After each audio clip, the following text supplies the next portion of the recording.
Good morning, friends. Welcome back. I'm back in my usual morning walk in one of the quiet villages near our community. And just for you to get the look and feel of this village, let me just pan my camera.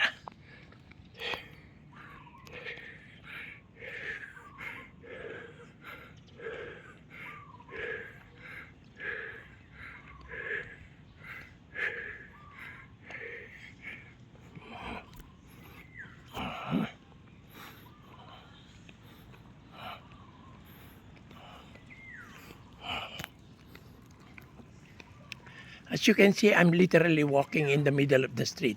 That's how quiet this village is. Actually, this is just one of the two villages where I do my 10,000 steps walk.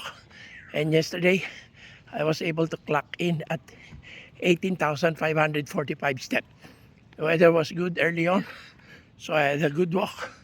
So let's just hope that the weather stays this way so we can cover more areas, and let's see how far my feet would bring me and how many number of steps will I be able to clock in today. Okay, see you and have a nice day.